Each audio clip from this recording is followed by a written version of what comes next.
Breaking news చూస్తున్నారు. America ఎంట్రీతో Israel ఇంకా Iran మధ్య జరుగుతున్న యుద్ధం కొత్త మలుపు తిరగబోతుందా అంటే అవునంటున్నారు చాలా మంది విశ్లేషకులు. అయితే ఇప్పటికే ట్రంప్ ఒక కీలకమైన మీటింగ్ని కూడా ఆదేశించారు. అమెరికా భద్రతా మండలికి సంబంధించిన ఒక కీలకమైన మీటింగ్ జరగబోతుంది. సో దీంతో ఇజ్రాయెల్ ఇంకా ఇరాన్ మధ్య ఏదైతే యుద్ధం జరుగుతుందో అందులో అమెరికా ఎంట్రీ ఇవ్వబోతుందా అనే క్వశ్చన్ రైజ్ అవుతుంది. అయితే ఇప్పటికే G7 మీటింగ్ నుంచి మధ్యలోనే వచ్చేసారు ట్రంప్. సిచ్యువేషన్ రూమ్ని కూడా రెడీ చేయాలంటూ కూడా ఆదేశించారు. అమెరికా భద్రతా మండలితో ట్రంప్ సమావేశమయ్యారు. అయితే ట్రంప్ యాక్షన్తో ఏదో జరగబోతుంది అనే భయం నెలకొనింది. అయితే వార్లోకి అమెరికా రంగంలోకి దిగుతుందనే అనుమానం కూడా ఇప్పుడు వస్తుంది. అయితే పశ్చిమాసియాలో సైనిక మోహరింపు కూడా పెంచేశారు. ఇప్పటికే B-2 స్టైల్ బాంబర్లను సైనిక సామాగ్రిని కూడా తరలించారు. ఇరాన్ అణుస్థావరాలపై భారీ బంకర్ బాంబులు ప్రయోగించే ఛాన్స్ కూడా ఉంది. అయితే బంకర్ బాంబులు బంకర్లను కూడా ధ్వంసం చేసే సామర్థ్యాలను కలిగి ఉంటాయి. అలాంటి బాంబులను ఇరాన్ అణుస్థావరాలపైన అమెరికా ప్రయోగించబోతుంది అనే అనుమానం ప్రజెంట్ రైజ్ అవుతుంది. టెహరాన్ను ఖాళీ చేయాలని ఇప్పటికే ట్రంప్ కూడా ఆదేశించారు. మరోవైపు ఇజ్రాయెల్కు G7 బహిరంగ మద్దతు కూడా పలికింది. సో ప్రజెంట్ ఏదైతే ఇజ్రాయెల్ ఇంకా ఇరాన్ మధ్య జరుగుతున్న యుద్ధం ఏదైతే ఉందో అది మరో కీలక మలుపు తీసుకుంది. ఇప్పటికే రెండు దేశాలు ఒకరిపైన ఒకరు భీకరమైన దాడులకు దిగుతున్నారు. ఒకవైపేమో ఇజ్రాయెల్ ఇరాన్ రాజధాని అయిన టెహరాన్ పైన వైమానిక దాడులు చేస్తుంది. ఆర్మీ స్థావరాలు, సైనిక స్థావరాలు, అదేవిధంగా అణు కేంద్రాలు అండ్ ఆల్సో ఏవైతే గ్యాస్ స్టేషన్స్ ఉంటాయో ఆ గ్యాస్ స్టేషన్స్ పైన కూడా ఇజ్రాయెల్ భీకర దాడులు చేస్తుంది. ఈ దాడుల్లో ఇప్పటికే ఇరాన్కి చెందిన కొంతమంది న్యూక్లియర్ సైంటిస్టులు, అదేవిధంగా ఆర్మీకి చెందిన కొంతమంది కీలక అధికారులు కూడా చనిపోయినట్లు కూడా ఇరాన్ కూడా అధికారికంగా ప్రకటించింది. మరోవైపు ఇరాన్ కూడా మేమేమీ తక్కువ కాదన్నట్టు ఇజ్రాయెల్లో ఉన్న టెల్ అవీవ్, ఇజ్రాయెల్ రాజధాని అయిన టెల్ అవీవ్తో పాటు మరికొన్ని ప్రధాన నగరాలపైన కూడా భీకరంగా దాడులు చేస్తుంది. కొత్త రకమైన మిసైల్స్తో కూడా ఇరాన్ ఇజ్రాయెల్ పైన విరుచుకుపడుతోంది. అయితే ఇప్పటికే కొన్ని ఎత్తైన భవనాలు కూడా ధ్వంసమయ్యాయి. సో దీంతో అమెరికన్ ప్రెసిడెంట్ డొనాల్డ్ ట్రంప్ ఆయన ఇప్పటికే G7 సదస్సులో ఉన్నారు. అయితే హుటాహుటిన తిరిగి అమెరికా చేరుకున్నారు. వెంటనే అమెరికన్ భద్రతా మండలికి సంబంధించిన ఒక కీలకమైన సమావేశం కూడా ఏర్పాటు చేయాలంటూ కూడా ఆదేశాలు ఇచ్చారు. దాంతోపాటు సిచ్యువేషన్ రూమ్ని కూడా ఏర్పాటు చేయాల్సిందిగా ఆదేశాలు జారీ చేశారు. సో ఇప్పుడు ప్రజెంట్ భారీగా బలగాలను కూడా మోహరించారు. బంకర్ బాంబులను ఇరాన్ పైన అమెరికా వాడుతోంది అనే ఒక చర్చ కూడా మొదలైంది. సో దీంతో ఇరాన్లో ఏం జరగబోతుంది? అయితే ఈ యుద్ధం ఒకవేళ అమెరికా కలగజేసుకుంటే ఇతర దేశాలకు ఈ యుద్ధం అనేది స్ప్రెడ్ అవుతుందా? ఇతర దేశాలు కూడా ఈ యుద్ధంలో ఇన్వాల్వ్ అవుతారా అనే చర్చ కూడా మొదలవుతుంది. ఒకవేళ పొరపాటున కూడా ఏ ఒక్క దేశమైనా న్యూక్లియర్ వెపన్స్ని వాడితే అది కాస్త 3వ ప్రపంచ యుద్ధానికి దారితీస్తుంది అనే వాదనలు కూడా వినిపిస్తున్నాయి. సో ఇదే అంశానికి సంబంధించిన పూర్తి డీటెయిల్స్ అందించడానికి మా కలీగ్ రామ్దాస్ జాయిన్ అవుతున్నారు. ఎస్ రామ్దాస్, లాస్ట్ 5 days నుంచి ఇరాన్ ఇంకా ఇజ్రాయెల్ మధ్య భీకర పోరు నడుస్తోంది. ఇజ్రాయెల్ రాజధాని అయిన టెల్ అవీవ్ కావచ్చు, అటువైపేమో ఇరాన్ రాజధాని అయిన టెహరాన్, ఈ రెండు ప్రధాన నగరాలను టార్గెట్గా చేసుకొని ఇరు దేశాలు దాడులకు పాల్పడుతున్నాయి. సో ఇప్పుడు ఏకంగా ఈ యుద్ధంలోకి అమెరికా కూడా ఎంట్రీ ఇచ్చిందని తెలుస్తోంది. సో ఏం జరుగుతుంది? ఈ యుద్ధానికి సంబంధించిన అప్డేట్స్ ఏంటి రామ్? కానీ ఇప్పుడు ట్విస్ట్ ఏంటంటే సడన్ గా G7 టూర్ ముగించుకొని ట్రంప్ సైప్రస్ నుంచి బయలుదేరి రావడమే ఇప్పుడు ఆసక్తికర చర్చ. ఎందుకు అంత సడన్ గా డొనాల్డ్ ట్రంప్ టూర్ ముగించుకొని తిరిగి అమెరికాకు పయనమయ్యాడు? ఏం చేయబోతున్నాడు అనేది మాత్రం ఇప్పుడు ఒక పెద్ద ప్రశ్నగా తలెత్తింది. వెళ్తూ సోషల్ మీడియాలో ఇరాన్ హెచ్చరిస్తూ వెళ్ళాడు. ఎందుకంటే ఇప్పటికే టెహరాన్ ఖాళీ చేయమని ఇజ్రాయెల్ చెప్పింది. టెహరాన్ ఖాళీ చేయండి ప్రజలంతా అంటూ ట్రంప్ హెచ్చరిస్తూ సూచన చేస్తూ వెళ్ళడం, అలాగే ఇరాన్ను మర్యాదగా అనుభవానికి సిద్ధం కావాలంటూ గతంలోనే హెచ్చరించారు. ఇప్పుడు మళ్ళీ తాజా హెచ్చరికలు ఇవన్నీ కూడా కొత్త అనుమానాలు రేకెత్తిస్తున్నాయి. ఎందుకంటే పశ్చిమాసియా ఇప్పటికే భగ్గుమంటుంది. పశ్చిమాసియాలో తలెత్తిన ఉద్రిక్తత నేపథ్యంలో అమెరికా కనుక ఎంట్రీ ఇస్తే ఆ వార్లోకి ఇక పరిస్థితి ఊహించుకోని స్థాయిలో ఉంటుందనేది విశ్లేషకుల వాదన.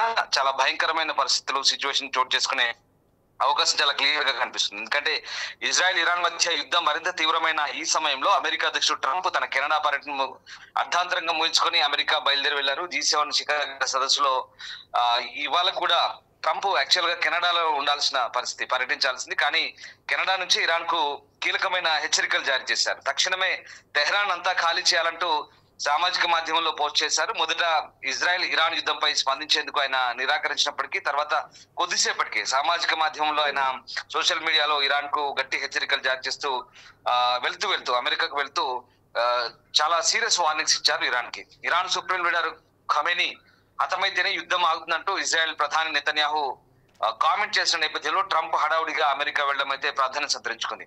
ఒక అడుగు ముందుకేసి ఇజ్రాయెల్ ప్రధానమంత్రి నెతన్యాహు అయితే ఇంకా ఏకంగా ఇదంతా కాదు, అసలు ఖమేనీని ఎలిమినేట్ చేస్తేనే మొత్తం వ్యవహారం సెటిల్ అవుతుంది, ఫస్ట్ ఖమేనీని లేపేయాలి, ఇరాన్ సుప్రీం లీడర్ ని అతన్ని తొలగిస్తేనే పూర్తిగా ఈ వ్యవహారం సద్దుమణుతుందంటూ నెతన్యాహు చేసిన ప్రకటనకు కొద్దిసేపటికే ట్రంప్ ఈ ప్రకటన చేయడం చాలా కీలకంగా ఇక్కడ ప్రాధాన్యత సంతరించుకున్న పరిస్థితి. And at the same time అమెరికాకు వెంటనే అటు నుంచి అటే రిటర్న్ అవ్వడం అనేది ఇప్పుడు ఆసక్తికర చర్చ. అయితే ఇజ్రాయెల్ ఇరాన్ పరస్పర దాడులతో ఇటు రెండు దేశాలు అయితే అట్టుతున్న పరిస్థితి కనబడుతుంది. ఇజ్రాయెల్ లోని కీలక నగరం అంటే రాజధాని టెల్ అవీవ్ లక్ష్యంగా ఇరాన్ సోమవారం 100కు పైగా దాదాపు క్షిపణులతో దాడి చేసింది. అటు టెల్ అవీవ్ కావచ్చు, అలాగే ఈ ఇజ్రాయెల్ ఓడరేవు నగరమైనటువంటి హైఫాతో కూడా ఇతర నగరాలు అంటే జెరూసలేం, పవిత్ర నగరం జెరూసలేం లక్ష్యంగా కూడా ఈ బాలిస్టిక్ క్షిపణులతో విరుచుకుపడ్డ పరిస్థితి కనబడుతుంది. ప్రధానంగా ఈ టెల్ అవీవ్ అంతటా కూడా భారీ పేలులతో దద్దలిన పరిస్థితి. ఇక పెద్ద ఎత్తున భవనాలు అయితే ధ్వంసమయ్యాయి, మల్టీ స్టోరేడ్ బిల్డింగ్స్ ని టార్గెట్ చేసుకున్నట్టుగా మనకు కనిపిస్తోంది. అంటే ఇజ్రాయెల్ ఎయిర్ డిఫెన్స్ సిస్టమ్ అడ్డుకునే ప్రయత్నం చేసినప్పటికీ ఇంటర్సెప్ట్ చేసింది, ఐరన్ డోమ్ కూడా ఇంటర్సెప్ట్ చేసే ప్రయత్నం చేసినప్పటికీ కొన్ని హైపర్సోనిక్ క్షిపణ్స్ కూడా ప్రయోగించినట్టుగా మనకు అర్థమవుతుంది. ఎందుకంటే అవి కూడా అడ్డుకోలేని పరిస్థితి. సో ఆ రకంగా చాలా పెద్ద ఎత్తున భవనాలు అయితే ధ్వంసమయ్యాయి. ఇప్పటి వరకు అందుతున్న సమాచారం ప్రకారం ఇరాన్ జరిపిన దాడిలో ఇజ్రాయెల్లో దాదాపు 23 మందికి పైగా మరణించారు, దాదాపు 100 మందికి పైగా గాయపడ్డట్టుగా చెప్తున్నారు. At the same time Iran పై ఇజ్రాయెల్ జరిపిన ఇజ్రాయెల్ దాడుల్లో దాదాపుగా 250 మంది వరకు కూడా ఇరాన్ లో చనిపోయినట్టుగా చెప్తున్నారు, 300 మందికి పైగా గాయపడ్డట్టుగా సమాచారం అంతా. సో ఒకసారి మనం అర్థం చేసుకోవచ్చు, ఊహించుకోవచ్చు రెండు వైపులా ఎంతటి భారీ ప్రాణ నష్టం అలాగే ఆస్తి నష్టం సంభవిస్తుంది. ఇక మనకు ప్రత్యేకంగా చెప్పాల్సిన అవసరం లేదు. ఇది 5వ రోజు, గత 4 రోజులుగా చూస్తున్నాం ఇజ్రాయెల్ దాడుల్లో ఇరాన్ మిలిటరీ స్థావరాలు ధ్వంసమయ్యాయి, అణుశాస్త్రవేత్తలను మట్టుబెట్టారు, కీలక సైనిక అధికారులను మట్టుబెట్టారు, అలాగే ఆయిల్ స్టేషన్స్ ని పూర్తిగా ధ్వంసం చేస్తున్న పరిస్థితి కనబడుతుంది, కీలక స్థావరాలన్నీ కూడా ధ్వంసం చేస్తున్న పరిస్థితి కనబడుతుంది. అండ్ ఇంకొకటి నిన్న సాయంత్రం సరిగ్గా మనం కూడా ప్రసారం చేశాం, ఇరాన్ లోని స్టేట్ టీవీ అధికారిక మీడియా అయినటువంటి స్టేట్ టీవీ రేడియోపై భారీ మిసైల్ తో విరుచుకుపడింది. సో ఆ ప్రాంతంలో ఒక్కసారిగా విరుచుపడడంతో ఒకసారిగా లైవ్ బ్రాడ్కాస్ట్ పై విడిచిపడంతో న్యూస్ ప్రజెంటర్ కూడా అక్కడి నుంచి పారిపోయిన పరిస్థితి. సో అంతకు ముందే ఇజ్రాయెల్ రక్షణ మంత్రి కూడా ఇక ఇరాన్ సంబంధించిన టీవీ వీడియో కొద్దిసేపట్లో అదృశ్యం కాబోతున్నారు ఆయన చేసిన ప్రకటన తర్వాత. కొద్దిసేపటికి ఆ మిసైల్ అటాక్ జరగడం అలా ఆ రకంగా ఇరాన్ అధికారిక టీవీ RIB కార్యాలయం పైన ఇజ్రాయెల్ క్షిపణి పడింది. మహిళా యాంకర్ అయితే వార్తల ప్రత్యక్ష ప్రసారంలో ఉండగానే స్టూడియోపై దాడి జరిగింది. రామ్ ఇప్పుడు ఒక సంచలనమైన ట్వీట్ చేశారు డొనాల్డ్ ట్రంప్. అయితే డొనాల్డ్ ట్రంప్ ఒక సంచలనమైన ట్వీట్ చేశారు. ఇప్పటికే ఈ యుద్ధం పీక్స్ లెవెల్లో చేరుతున్న సమయంలో డొనాల్డ్ ట్రంప్ చేసిన ట్వీట్ అయితే ఇప్పుడు publicity seeking president Emmanuel Macron of France mistakenly said that I left a G7 summit in Canada to go back to DC to work on ceasefire between Israel and Iran. Wrong. He has no idea why am I now on my way to Washington, but it certainly has nothing to do with a ceasefire much bigger than that. Whether purposely or not, Emmanuel always gets it wrong. Stay tuned. అంటూ కూడా Donald Trump ఒక సంచలనమైన tweet చేశారు. అయితే నేను G7 summit నుంచి వెళ్ళిన మాట అవాస్తవం అండ్ నేను వాషింగ్టన్కు వెళ్ళాను, కానీ ఇది సీజ్ ఫైర్కి సంబంధించిన అంశం కాదు, అంతకంటే మరో పెద్ద అంశం గురించి నేను వాషింగ్టన్కు రావాల్సి ఉంది అని కూడా ఆయన చెప్పారు. అయితే ఇక్కడ చాలా ఒక స్టేట్మెంట్ ఇక్కడ nothing to do with cease fire much bigger than that. ఇక్కడ సీజ్ ఫైర్ గురించి కాదు, అంతకంటే పెద్దది, అంతకంటే ఇంకా చాలా పెద్ద దాని గురించి నేను వాషింగ్టన్ రావాల్సి వచ్చింది అంటూ కూడా డొనాల్డ్ ట్రంప్ ట్వీట్ చేశారు. అయితే ఆయన చెప్పిన మాట పబ్లిక్లీ సీకింగ్. సో ఆ ట్వీట్ ఏదైతే డొనాల్డ్ ట్రంప్ చేసిన ట్వీట్ కూడా మీకు బిగ్ టీవీ స్క్రీన్ పైన చూపించే ప్రయత్నం చేస్తాను. సో ఆయన చేసిన ట్వీట్ ఏదైతే ఉందో, publicity seeking president Emmanuel Macron of France mistakenly said that I left the G7 summit in Canada to go back to DC to work on ceasefire between Israel and Iran అని చెప్పి కూడా ఆయన tweet చేయడం జరిగింది. అయితే ఆ ట్వీట్కి సంబంధించి కూడా ఇప్పుడు ఏం జరగబోతుంది, ఎందుకంటే సీజ్ ఫైర్ ప్రస్తావన కాదు, సీజ్ ఫైర్ కంటే దానికంటే పెద్దదైనది ప్లాన్ చేయడానికి నేను వెళ్తున్నానంటూ కూడా ఆయన ట్వీట్ చేశారు. సో దీంతో ఏదైతే ఇజ్రాయెల్ ఇంకా ఇరాన్ మధ్య జరుగుతున్న యుద్ధానికి ఇప్పటికే అమెరికా ఇన్వాల్వ్ అవబోతుందా, అమెరికా ఇరాన్ పైన దాడి చేస్తుందా, ఇప్పటికే బంకర్ బాంబ్ల ప్రస్తావన కూడా వచ్చింది.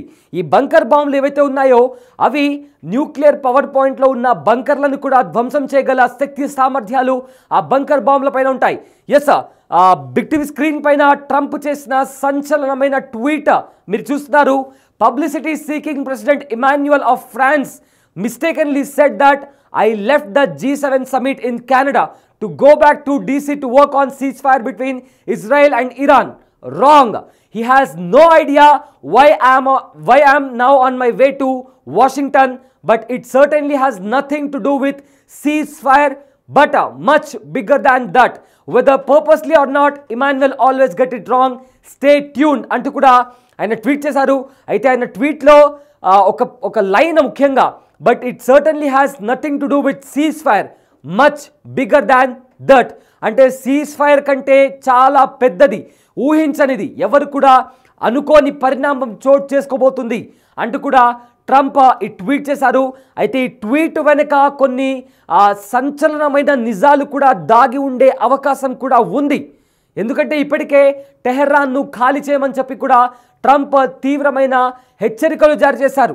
అలాంటి నేపథ్యంలో ఇప్పుడు G7 సమిట్కి సంబంధించి ట్రంప్ రిటర్న్ వచ్చేశారు అనే ఒక వార్త వస్తున్న సమయంలో ట్రంప్ ఏమో ఆ G7 సమిట్కి నేను సీజ్ ఫైర్ కోసం రాలేదు, అంతకంటే ఎంతో పెద్దదైనది ఒక ముఖ్యమైన అంశానికి సంబంధించి కూడా నేను వాషింగ్టన్కి రావాల్సి వచ్చిందని కూడా ట్రంప్ చేసిన ట్వీట్ అర్థమవుతుంది. And also much bigger than that. ఈ స్టేట్మెంట్ చూడడానికి చాలా చిన్నది అనిపించినా కూడా దీని వెనుకలో ఉన్న అంటే ఏం ప్లాన్ చేయబోతున్నారు, ఇరాన్ పైన దాడి చేస్తారా, లేదా ఇజ్రాయెల్ ఇంకా ఇరాన్ మధ్య ఏదైతే ఆ శాంతి చర్చలకు సంబంధించి అటు ఇజ్రాయెల్ని ఇటు ఇరాన్ని ఇద్దరిని నచ్చచెప్పే ప్రయత్నం చేస్తారా, లేక ఇది కాస్త మరో పెద్ద యుద్ధంగా మారబోతుందా అనేది కూడా ఇప్పుడు ఒక పెద్ద క్వశ్చన్ మార్క్గా మారింది, ఒక బిగ్ క్వశ్చన్ మార్క్గా మారింది. సో ఇప్పటికే రెండు దేశాలు ఏమాత్రం తగ్గము అంటూ కూడా ఒకరిపైన ఒకరు సవాలు చేసుకుంటున్నారు. ఈ పరిస్థితుల్లో ట్రంప్ ఏం చేయబోతున్నారు అనేది కూడా ఒక బిగ్ క్వశ్చన్ మార్క్. అయితే పొరపాటున కూడా ఏ ఒక్క దేశమైనా న్యూక్లియర్ వెపన్స్తో దాడి చేస్తే ఖచ్చితంగా అది మూడవ ప్రపంచ యుద్ధానికి దారితీస్తుందనే వాదనలు కూడా వినిపిస్తున్నాయి. చాలామంది కూడా ఇదే మాట చెప్తున్నారు, చాలామంది విశ్లేషకులు చెప్తున్నటువంటి మాట ఇది. అయితే ఇప్పుడు ట్రంప్ చేసిన ట్వీట్ ఏదైతే ఉందో అది మరి కాస్త భయాందోళనలకు గురిచేసే అవకాశం కనిపిస్తోంది. ఇప్పటికే అటు టెల్ అవీవ్తో పాటు టెహరాన్లోని ప్రజలు కూడా భయంతో వణికిపోతున్నటువంటి పరిస్థితి కనిపిస్తోంది. బంకర్లలో దాక్కుంటున్నారు, చాలామంది టెహరాన్ను వదిలిపెట్టి వెళ్ళిపోతున్నారు, టెల్ అవీవ్ని కూడా జనాలు వదిలిపెట్టి వెళ్ళిపోతున్నారు.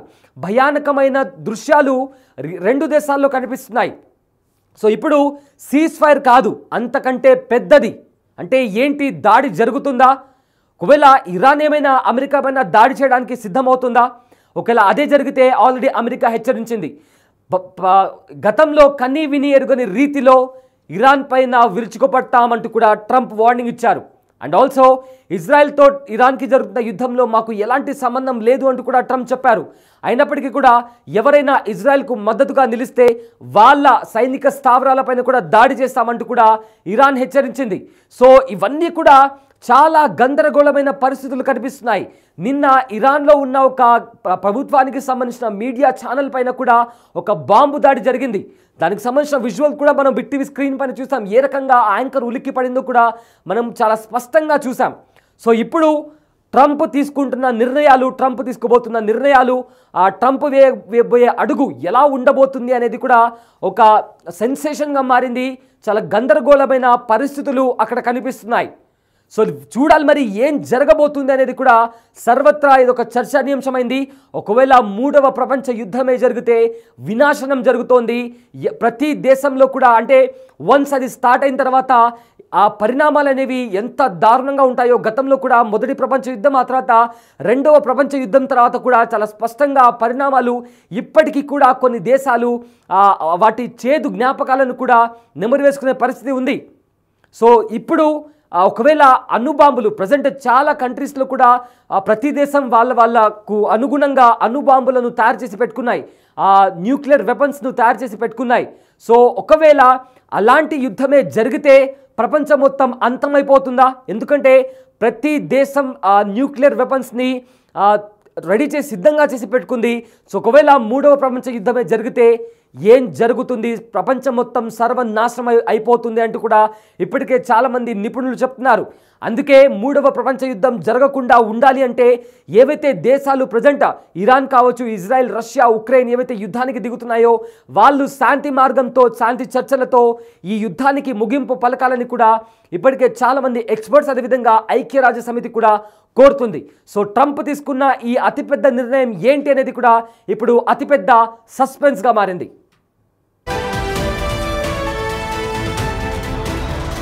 Himalaya.